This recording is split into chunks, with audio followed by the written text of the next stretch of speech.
లోక కళ్యాణం కోసమే రాముల వారి కళ్యాణం జరిగిందని మహబూబ్నగర్ పార్లమెంటు బీజేపీ అభ్యర్థి డి కిరణ్ అన్నారు.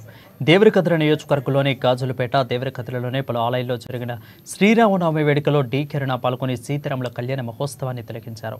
ప్రజలందరికీ శ్రీరామనవమి శుభాకాంక్షలు తెలియజేశారు. ఉమ్మడి పాలమూరు జిల్లాలో శ్రీరామనవమి వేడుకలు భక్తి శ్రద్ధలతో వైభవంగా సాగుతున్నాయి. అయోధ్యలో భవ్య రామమందిర నిర్మాణం తర్వాత వచ్చి శ్రీరామనవమి కావడంతో ఉమ్మడి పాలమూరు జిల్లాలో ఆలయాన్ని శ్రీ సీతారాముల నామస్మరణతో మార్మోగాయి.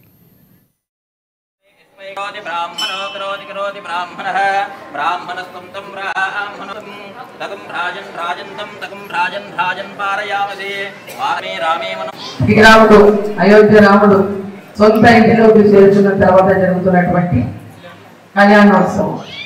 సో ఈ కళ్యాణోత్సవం లోక కళ్యాణం, మన భారతదేశం యొక్క ప్రజల యొక్క అందరి యొక్క లోక కళ్యాణం జరిగి అందరూ శుభశాంతులతో ఉండే విధంగా సీతారామచంద్రుడు ఆశీర్వదించాలని, మన భారతదేశం ప్రపంచ దేశాల్లో మొట్టమొదటి అభివృద్ధి చెందిన దేశంగా తీర్చిదిద్దాలని ఏదైతే ఒక ప్రణాళికాబద్ధంగా ఈ దేశాన్ని ముందు నడిపిస్తున్నారో నరేంద్ర మోదీ గారు, వారికి ఆ సీతారామచంద్రుడు ఆశీస్సులు నిండుగా ఉండాలని, ఈ దేశ ప్రజల యొక్క ఆశీస్సులు దేశ ప్రజలకు శ్రీరామచంద్రుల ఆశీస్సులు ఉండాలని కోరుకుంటూ అందరికీ కూడా శ్రీరామనవమి శుభ.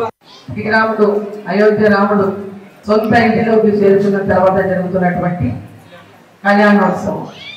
సో ఈ కళ్యాణోత్సవం లోక కళ్యాణం, మన భారతదేశం యొక్క ప్రజల యొక్క అందరి యొక్క లోక కళ్యాణం జరిగి అందరూ శుభశాంతులతో ఉండే విధంగా సీతారామచంద్రుడు ఆశీర్వదించాలని, మన భారతదేశం ప్రపంచ దేశాల్లో